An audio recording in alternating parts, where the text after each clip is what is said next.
Hi guys, welcome back to my channel. This is Anastasia. Welcome everybody. Today I would love to teach you and show you how you can make a flower column by yourself at home for any occasion. It's super easy, but it will be striking for your event.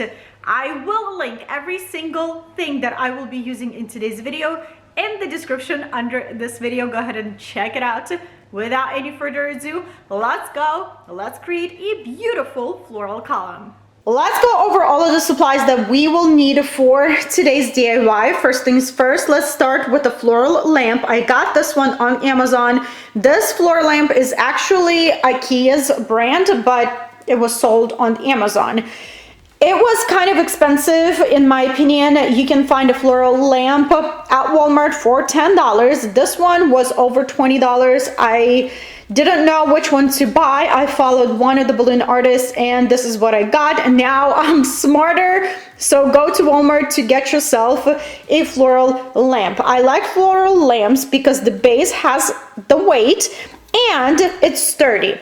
As you can see, I just removed the top portion, the actual like glass thing and the light bulb, all the wires, and I have a stand. Second thing that we would need is a chicken wire. I bought a roll of chicken wire from Amazon. That roll came with cutters for the wires and some zip ties to zip tie ends together. So I cut the amount of chicken wire to cover the height of my lamp, and I zip tied both ends of chicken wire together so it would stay together kind of like a tube. I'm gonna tell you about the flowers that I am planning to use for this column as we go. So I am grabbing this chicken wire and literally feeding my lamp in the middle of this tube of chicken wire. And it covers the whole lamp from top to bottom. On top of my chicken wire tube, I grabbed all of the ends of my tube and I literally squished them together.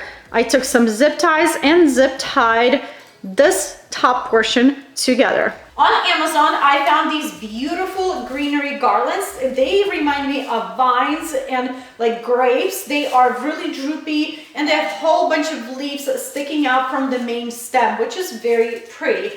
So I am bending the end of each garland greenery and I am inserting them starting from the top of this chicken wire. So just push them in. And voila, they're holding very good. So let me show you up close of what I'm doing. I've been in the end of this greenery stem and simply starting from the top, inserting into a chicken wire. That's it. As you can see, the bottom of this chicken wire is not covered by the greenery. So I'm gonna be inserting some of the greenery a little bit lower than the top of my chicken wire, just to give a little bit more length to my greenery to reach the bottom and help me close the exposed wire. I will be using 9 garlands like these and at least half of it I want to insert a little bit lower, as I told you, to reach the bottom and cover the bottom portion of the wires. About like, I don't know, 10 inches down, a little bit higher, I'm inserting some of the greenery.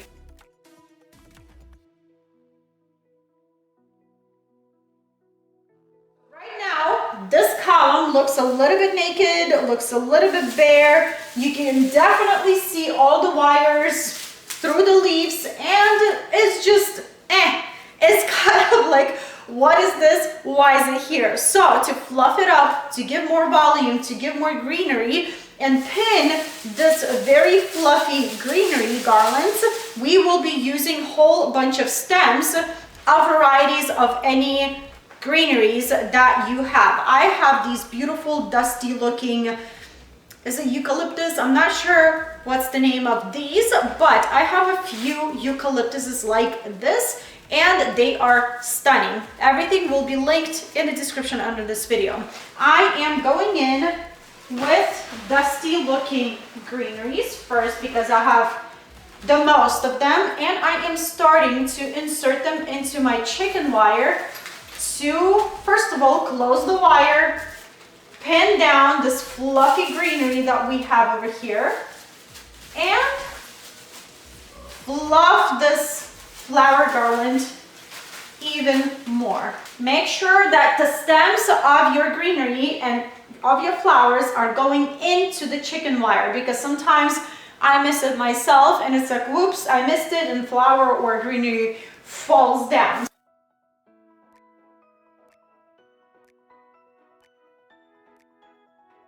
When you're gonna reach the bottom of your flower column, instead of inserting the greenery from top to bottom, you're going to insert the greenery from bottom to the top to cover the base of the lamp very nicely.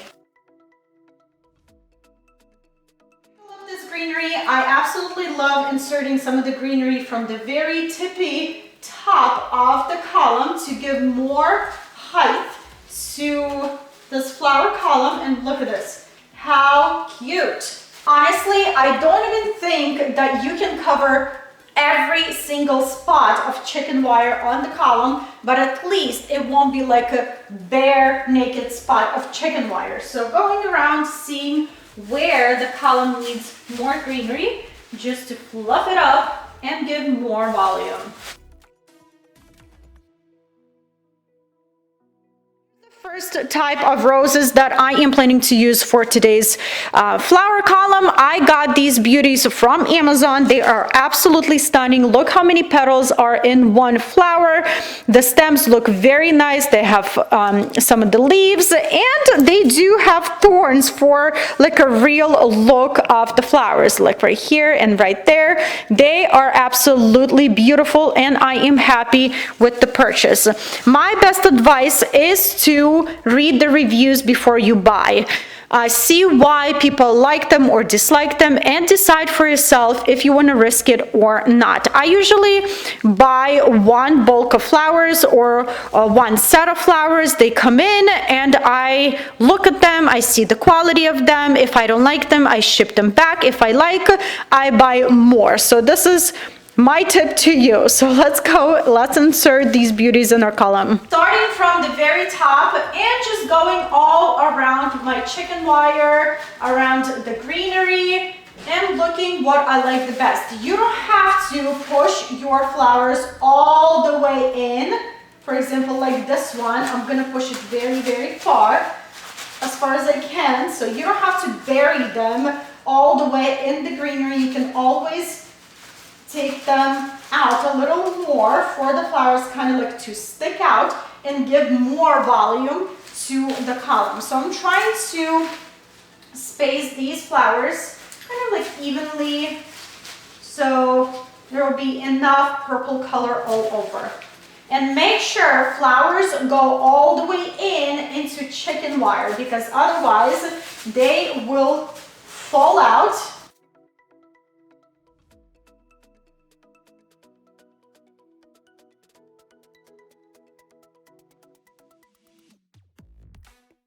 Will be these beautiful pastel looking roses. I absolutely love them because they look and feel like roses. I had a client who would not believe me that these are artificial, even though there's an artificial stem. It was hard to believe that they are fake.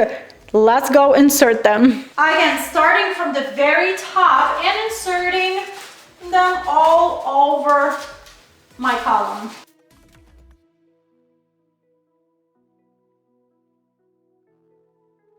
Bit more color into our column. These are beautiful pastel looking pink roses from Amazon as well.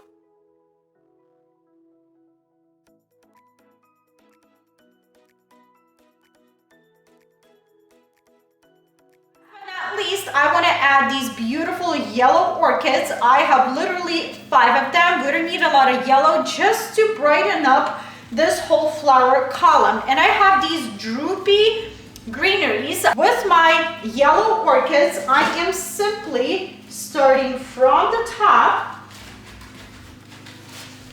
going very evenly with these yellow orchids all around the column, because I want even spacing with them because they're yellow and they need to be all over the column to brighten the whole thing, not just certain areas. Also, I have 5 stems of these droopy greeneries, and again, going super even with them as well.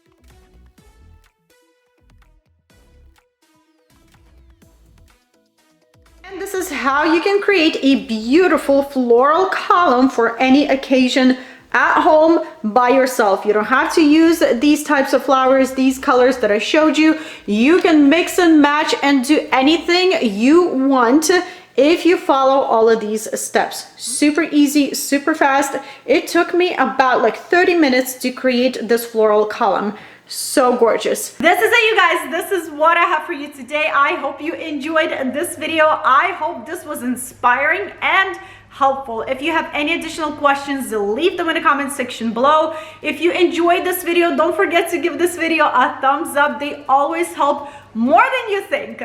If you're new here, don't forget to hit the subscribe button down below for more videos and more inspiration. And I hope all of you will have a wonderful day, and I will see you back very soon. Bye.